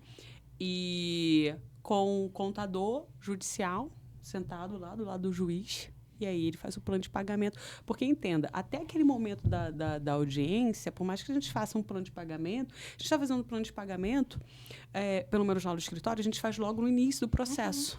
Até para ficar mais fácil até para negociar com o credor. Então, quanto que meu cliente realmente está devendo? Então, assim, por isso que a inicial, tem gente, faça inicial em um dia. Eu já vi gente falando isso. Meu escritório faz inicial de superendividamento em um dia. Falei, parabéns, deve estar uma maravilha. Tudo organizado. Tudo, realmente. Em um dia você não consegue nem os contratos com os bancos. Não tem como fazer em um dia. É fast food. Ou faz de um jeito assim. De qualquer jeito. De qualquer vai lá, jeito. Depois o banco vai Manda, também distribui, que o cliente, manda o protocolo. O cliente não consegue mandar todos os contratos, não sabe todas as Exatamente. dívidas. Eles não sabem nem os gastos dele. Quanto você exatamente. custa? Quanto custa para o senhor começar o mês? Ele não sabe. Não. A gente tem um costume, já é costume nosso do escritório, já é padrão nosso do escritório, mandar para o nosso cliente a primeira planilha que a gente faz das dívidas. Uhum. O cliente fala, não estou devendo isso tudo, não. Eu falo, vamos lá. Esse contrato aqui, falta 60 parcelas de 1.000 para pagar para o banco tal, não é isso? 60 mil. Esse contrato aqui, faltam 40 parcelas de 1.000, né? 100 mil. Esse contrato... Aí a pessoa começa, tipo assim, oi? Não tinha dimensão da dívida. Só era descontado mês a mês. Lá no escritório, a surpresa é porque a gente pede a senha do SPC, do Serasa, do Registrato. Aí, quando a gente entra na plataforma para pegar para o cliente e a gente lança, ele fala assim, não, mas o banco me ofereceu um acordo de X. Eu falo, sim, mas a sua dívida não é essa. Não é essa, essa aí é o acordo para você quitar. O saldo devedor é Isso. outro. Isso, se o senhor tem o senhor tem esse dinheiro? Não. Então, vamos voltar para o valor da dívida? E aí, quando você apresenta o plano de pagamento, por exemplo, eu sempre mando para eles uma tabela resumida com as dívidas. E falo, tá tudo ok? Tá tudo aqui? Falta alguma coisa? A gente também faz isso Aí também. eles falam sempre assim, doutora, mas eu não devo tudo isso para fulano, não. Agora deve. Aí eu falo, tem certeza? Vamos ver. E tem como puxar o relatório no Bacen para poder ver quais são os empréstimos ativos. Até peguei essa dica com a doutora Daniele. Mas no registrado, no SPC e Serasa, eu peço a senha. E quando o cliente não tem, eu ponho a mesma do Gov, para até não perder. E é bom a gente consultar, porque lá tem 2 páginas, tanto de dívidas quanto de propostas. E você consegue ver se o cliente tem protesto, porque às vezes ele nem sabe que tem. E ali eu olho só para ver se está passando alguma coisa. Porque para o advogado é importante, né? Quanto mais dívida, maior e até para saber E até para saber o que é a dívida que está realmente ativa e dívida que já passaram ali os 5 anos. Então, tem assim, que abrir cada quadrado. Eu já tive cliente de, mas eu quero colocar essa dívida aqui. Eu falo, essa dívida já prescreveu. Não, olha, já prescreveu. Estrategicamente, eu não acho interessante negociar a dívida que prescreveu, porque se você ficar inadimplente daqui para frente alguma eventualidade, aquela dívida, tá ativa de novo. E mais 5 anos para prescrever. Então, assim, estrategicamente, para quem está sendo a dívida, deixa quietinho. Depois, quando tiver lá a oportunidade de R$100 que quite sua dívida, vai lá e quita. Mas, assim, não é inteligente fazer isso. E aí você tem advogado que tá nem aí, não olha isso, não tem esse cuidado. Como que um dia você consegue entrar no registrado, entrar no SPC e Serasa, que normalmente o cliente não tem nem a senha do Gov, pegar os impostos de renda, as cópias, que você tem que entrar, senão vai cair em exigência. Aí sabe o que vai acontecer, Catarine? Minucioso. Sabe o que vai acontecer? É o tipo de hate que aparece lá no meu Instagram, que vai falar o seguinte: fiz uma ação de superendividamento, não funciona, não deu certo. Quanto tempo demora? Você fala... Eu falo, em média, 1 ano e meio a 2 anos, porque é o que vai demorar. Só se você cair numa vara que o juiz esteja acabando de chegar ali, novinho, folha, com um pulmão cheio de ar, para poder pegar. Aí tudo bem, mas se não, vai demorar em torno de 1 ano e meio a 2 anos.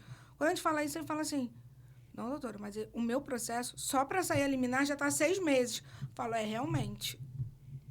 Ou então, doutora, mas teve audiência, depois disso, nunca mais falei com o advogado. Mas ele não está fazendo tratativa de acordo, não está... Não, doutora, ele nem me atende. Não quer me dar nenhum andamento. Aí eu falo, gente, o processo é seu, não é meu. Quem tem que saber o andamento não sou eu. Eu vou te ajudar, eu vou consultar, eu vou te falar o andamento, mas aquele processo ali é do cliente.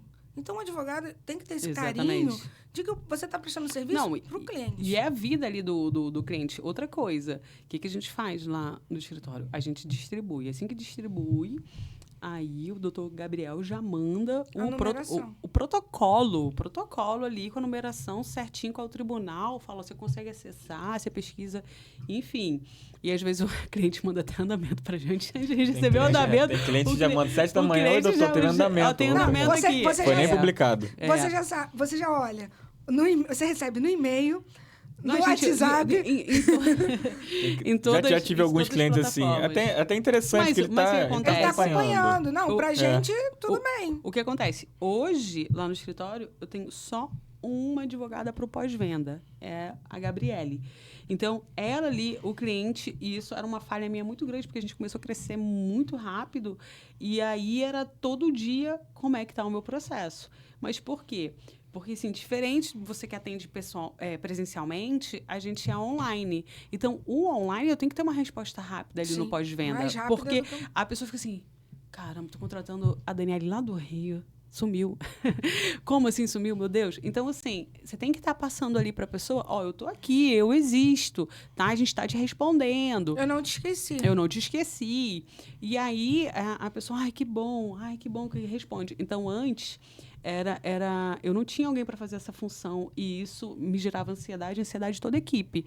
Porque a gente está fazendo audiência, trabalhando. Ai, meu Deus, quem está respondendo? Não tinha ninguém respondendo o WhatsApp. Aí eu fazia, às vezes, mutirão na sexta-feira. Vamos zerar essa fila de WhatsApp. Para todo mundo de fazer tudo que está fazendo.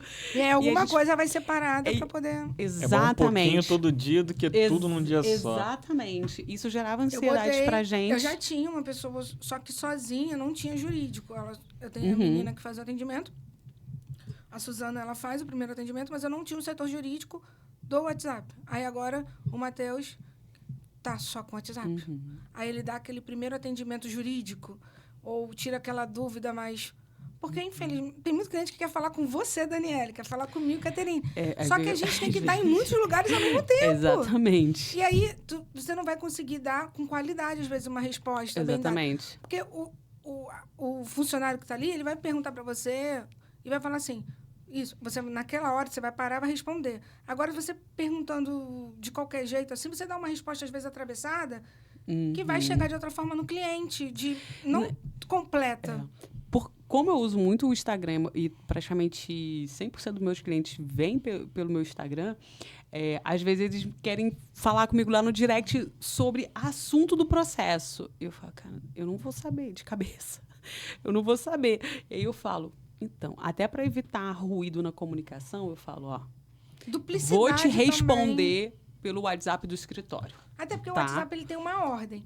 Aí o cliente, quando ele manda mensagem de novo, ele volta pro final. Exato. Não, mas o que a gente faz? É que a gente tem umas etiquetas para conseguir separar, né? Quem já tem processo em andamento, quem está ainda enviando documentação, fechou contrato. Então, meio que cada um fica responsável para responder um. A gente faz desse gerenciamento. E aí, o do pós-venda, de quem já está com processo em andamento, a gente tem ali de segunda a sexta-feira, a gente está respondendo ali 24 horas. Então, assim... o meu sistema é um pouco diferente. O meu sistema, ele já separa sozinho. Chegou no WhatsApp, a pessoa já fala se é cliente ou não. Se ela não é cliente, ela vai, por exemplo, para a Suzana. Se ela já é cliente, ela já vai direto para o meu setor jurídico. Você usa o quê de bot? É um Multi 360, não sei se você já viu falar. Depois eu vou te mostrar ele. Eu estou adaptando, gostei bastante. Principalmente... a forma deles ajudarem, auxiliar, não é caro. No atendimento, eu não tenho robô nenhum. Então, é o próprio WhatsApp mesmo. Mas o meu é só o seguinte, já sou cliente, não sou cliente. Pronto, já faz a diferença. E quando ele já é cliente, é só assim, quero andamento, outros ou financeiro. Porque às vezes é uma dúvida de um boleto, de uma coisa simples. Não, e aí... Quando é isso, quando é financeiro, aí a Gabriele já sinaliza a Mari. Mari, fala aqui com tal cliente, que é a Mariana, que aí lá, que faz financeiro. Um não vê o atendimento do outro. Então, não fica aparecendo no WhatsApp só. É como se ele fosse, por exemplo, a Dani está cuidando do financeiro. Ele já vai direto para o seu canal. Entendi. Mas eu não consigo saber o que estava falando antes. Quem tá... Consegue. Consegue? Entendi. Mas quem consegue ter acesso a tudo é o administrador. O dono do escritório, ele consegue ter acesso a todas as conversas. Show. e gerir. Quero mandar de um para o outro. Você consegue mandar entre vocês. Legal. Tem gostei. chat interno, tem várias coisas legais. Depois eu vou te mostrar por dentro. Mostra sim. Ele é muito interessante. Eu mudei há pouco tempo, que eu estava com outro. Eu tinha saído do robô, que a gente já tinha conversado. Depois eu fui para um sem robô total. Só que agora, como a equipe cresceu muito, então às vezes você quer tirar uma dúvida com o cliente. O WhatsApp só tem 4 acessos. Esse não, é login e senha. Você entra com o aplicativo no celular. Sim. Então, não, a gente para ter mais telas, a gente usa um bot só pra gente ter tela. Não tem nenhuma automação ligada. Lá você escolhe se quer ou não. Não tem custo a mais para ter. E você consegue responder pelo aplicativo de celular. Então, os meninos, mesmo não estando no escritório, porque, por exemplo, o Matheus e a Suzana, eles têm toque, eu acho. Chegou a mensagem, eles querem responder. 7 horas da noite, 8 horas da noite. Porque lá o atendimento é de 10 às 8. Só que eu fico de 10 às 8. Os outros funcionários, cada um faz o seu horário. E aí, eles respondem de onde eles estão, a mensagem. E marcam, agendam, fazem tudo pelo celular, pelo aplicativo. E a gente consegue controlar isso. Como é que está o atendimento, como é que não está... Deixou fulano sem resposta, deixou ciclano. Então, você consegue fazer essa gestão. Eu acho bem... Todo instrumento vem para ajudar, né? Isso é ótimo. Ajuda bastante. A gente usa algumas ferramentas que vai se adequando, né? A gente utilizava um botzinho no escritório que quando já chegava o cliente de superendividamento, aquele lead, a gente já fazia com que ele mandasse o contra-cheque. O próprio robô solicitava ele mandava. Fiz isso. Não, muitos escritórios hoje a pessoa jura que está falando com o humano. Eu fazia isso na época que eu atuava com financiamento de veículo.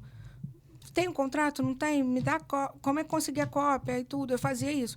Só que o superendividamento, o cliente ele é mais carente. Eu sinto que ele quer mais atenção. Então, eu prefiro que ele fale com o humano. Por isso que é assim, não sou cliente, aí ele vai para um atendimento mais personalizado, mais...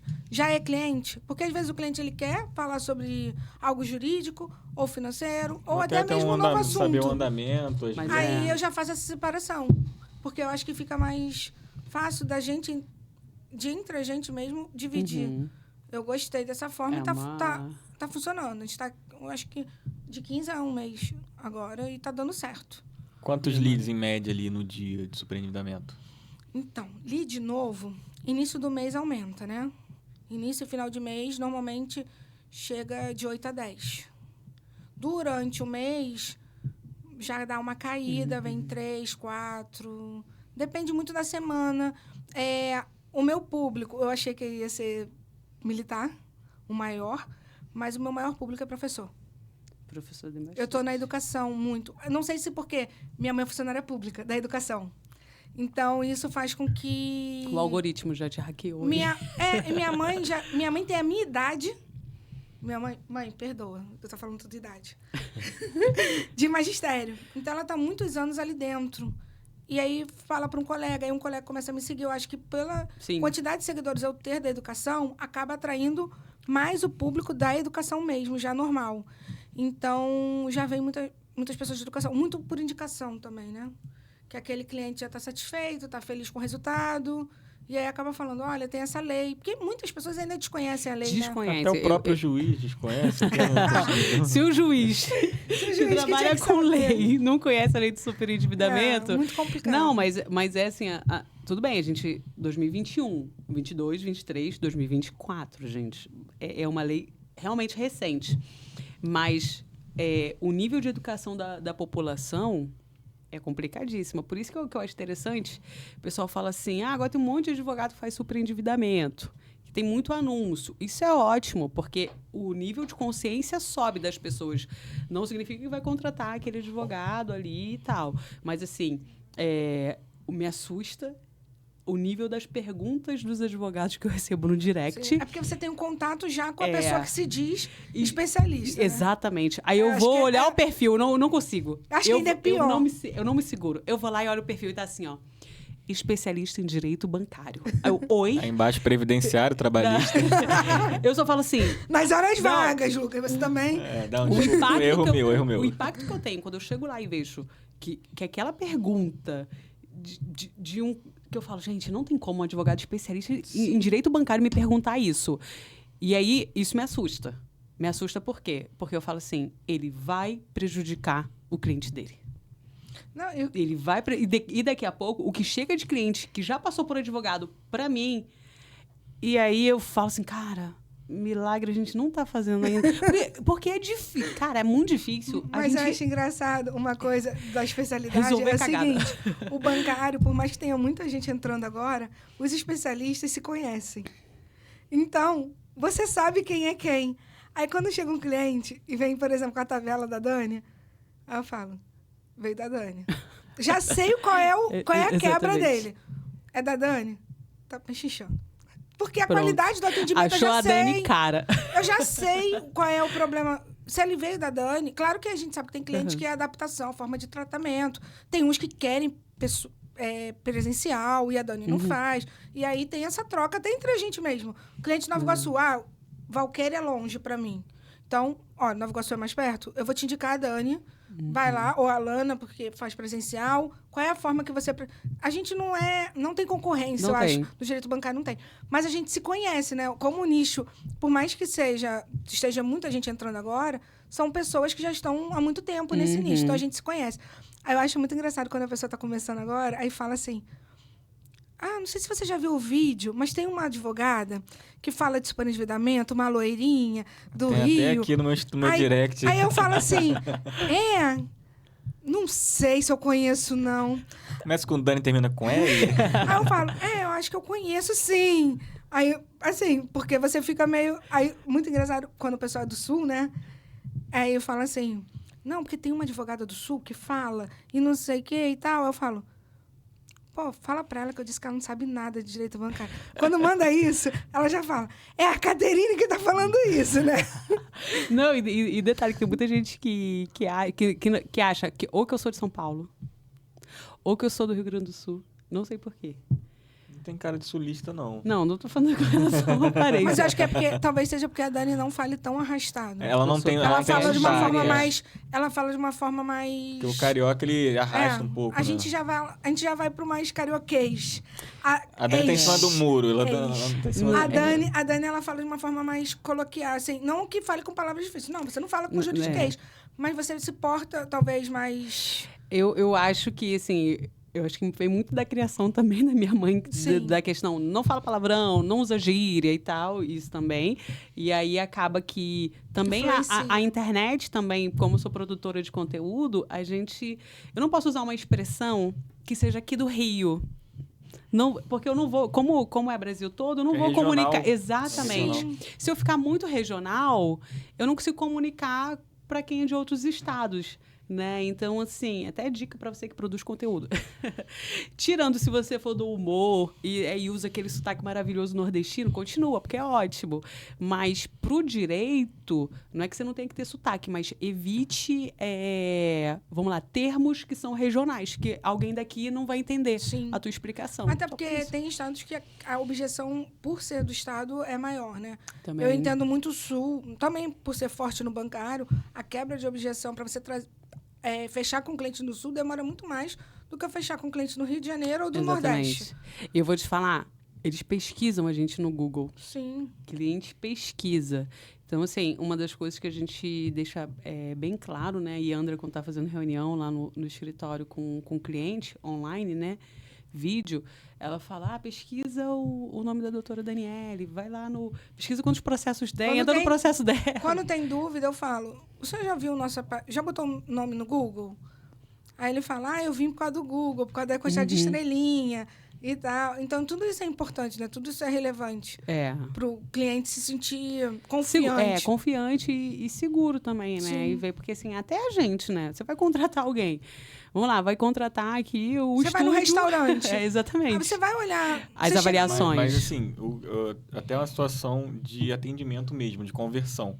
Eu sempre atendi, via Dani atendendo, depois fui aprimorando, comecei a atender sozinho depois de um tempo, mas uma pessoa que me ensinou muito a vender, eu até falo com a doutora Daniele, foi o doutor Paulo Rubim. Muito embora ele seja criminalista, ele veio de uma área de vendas, mais de 20 anos atuando em vendas. Então, assim, ele sempre falou para mim que, Lucas, o que mais vende é a verdade. Você fala a verdade, o cliente vai falar, ele não tá me enrolando. Parece que a Dani sempre fala, parece que eu tô querendo que você não me contrate, de tanta verdade que eu tô falando. Mas eu prefiro... eu falo isso, eu falo assim, ó, vou te falar só os ponto prós, negativo. Os prós do superendividamento, vou te falar os contras. Depois você pode ler a lei, que você vai ver que tá tudo escrito na lei. Quando eu falo os contras, aí eu falo assim pra cliente, parece que eu tô te convencendo a não me contratar, mas eu quero que você contrate de maneira consciente, né? E assim, quem vê meus stories sabe que eu sempre falo o seguinte, nem todo mundo que tenta consegue, mas todo mundo que conseguiu, tentou. Cara, você tá endividado. O que você vai fazer? Se você não contratar um escritório pra tentar... do banco? Não vai melhorar a sua situação. O banco não tem pena de você. Exatamente. Ele quer dinheiro. Aí alguém falou assim, qual é o pior cenário que pode acontecer? Eu falei, cara, o pior cenário que pode acontecer... Já existe. Mas você, talvez, não conseguir uma gratuidade de justiça ou ser condenado em custas. Eu faço pro cliente, quanto que é as custas? Vamos colocar 10% do valor da ação aproximadamente. Se não pagar, vai para dívida ativa, não vai ser... Que você já está endividado. Você já está endividado, já está respondendo várias execuções.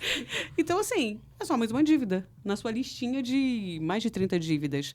Então, é isso que às vezes tem que ser pesado, né? E aí, é ter coragem para sair do superendividamento. E até mesmo a questão de custas, eu acho que era um problema maior antigamente, né?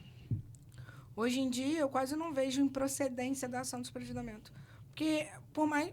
Também é o meio que eu ando, né? Não, mas de especialista de superendividamento.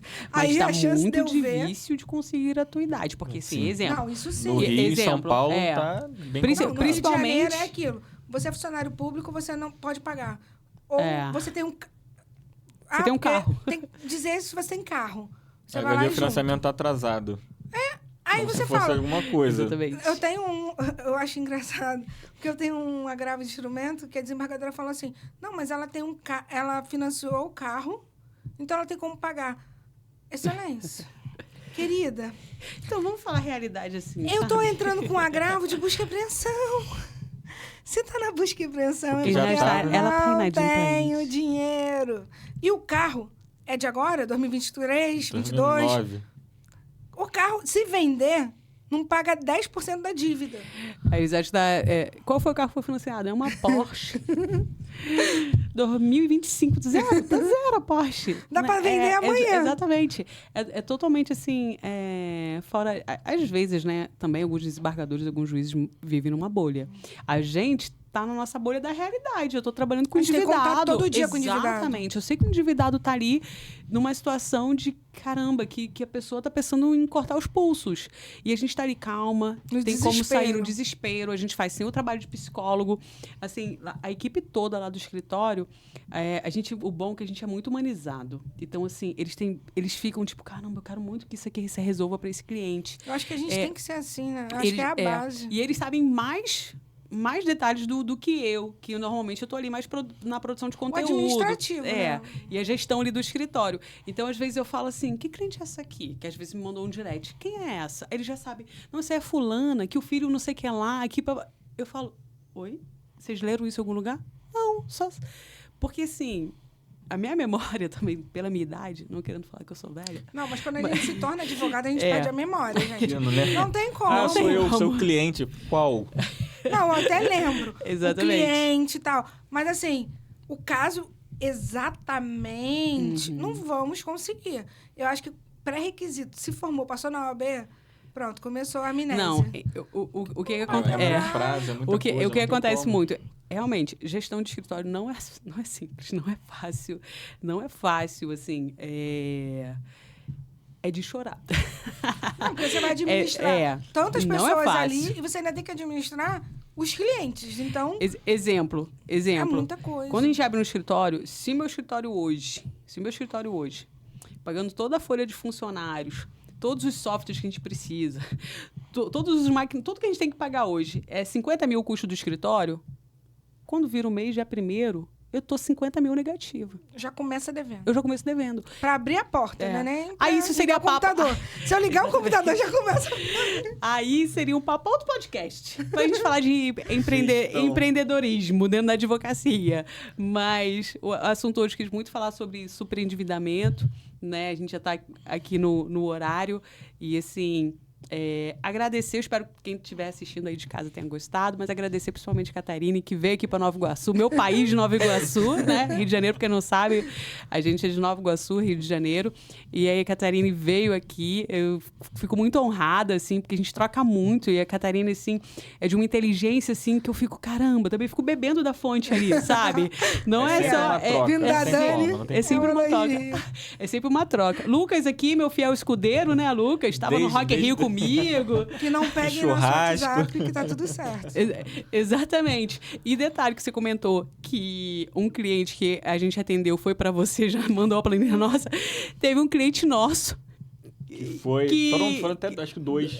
Que foi Lucas. Que foi Lucas sabe, que fechou com o Lucas. A gente sabe, quando vai de um colega, a gente sabe, porque, ou então a forma de atendimento. Também. E tudo. E até a própria pessoa que procurou não entregou a documentação para ela Aí a culpa é do colega. Para outro, entendeu? Não, e assim, eu fico muito honrada. Então, se você não me contratar, contrate Lucas, contrate a Catarine, contrate a Lana. Depois vou disponibilizar a lista de quem são os meus mentorados, porque eu sei que vocês estarão em boas mãos, com certeza. Sim, todo mundo aprendeu junto. Como a gente falou, não tem concorrência.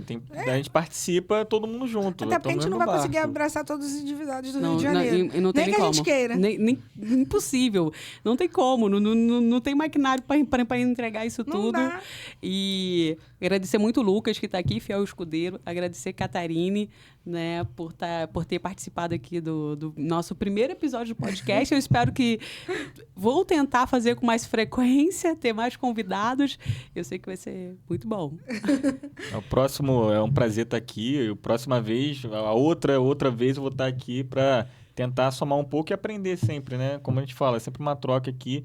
A gente tentar criar uma rede de advogados que atuam no bancário e queiram se especializar. Sim. E entregar um resultado efetivo. De qualidade. Isso. Aproveita, fala o arroba de vocês do Instagram para que possam seguir. Arroba lucasnevesadv. .adv. Quero agradecer a Dani. Agradecer ao Lucas. Sempre maravilhoso estar com vocês. Sempre uma troca. A gente começa falando de superendividamento, daqui a pouco a gente está em gestão. Nossa. Daqui a pouco a gente volta para outro. Se não pegar nosso WhatsApp, tá tudo certo. Exatamente. Porque o grupo ele é impublicável no momento.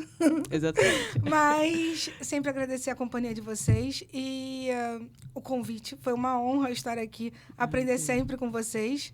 E quem não está na mentoria da Dani, pode entrar, mas, por favor, minha comissão... Inclusive, vai abrir quando? Quando que vai abrir vaga para mentoria? Gente, eu não tenho a menor ideia. Porque, olha só, se ela está fazendo mentoria, foi porque eu perturbei. Então, por favor, a minha comissão, por aprender esse superendividamento. Só o Lucas que não precisa me pagar, porque já foi antes. Eu fui lançado, Então, vamos fazer o seguinte. 9 de outubro, né? Vamos fazer o seguinte. Novembro, Black Friday, eu vou fazer algum cupom de desconto e vou abrir quem quer inscrição. aprender, aprende da forma certa. Não fica... Aproveite o recesso forense que vai ter aí para se especializar, estudar um pouco. Pegar já algumas sentenças prontinhas ali. Verdade. Saindo do forno, até porque perto de dezembro começa a sair... Bastante. Pipocar bastante decisão, então isso vai ajudar. Bastante acordo também. Bastante acordo, principalmente porque período de negociação dos bancos. Mas é sempre um prazer estar com vocês. Obrigada. Espero que tenham gostado, né, da nossa troca. Estou sempre aberta para o convite de vocês, é sempre uma honra. E o meu Instagram é @KTSantos, CATHE Santos. Vou deixar aqui o meu Instagram para que você possa seguir, tá? Então, se você é advogado, quer aprender um pouquinho mais como advogar contra bancos, e se você também é um consumidor super endividado, segue aqui no nosso Instagram, segue aqui nas nossas redes sociais, tá bom? Até a próxima!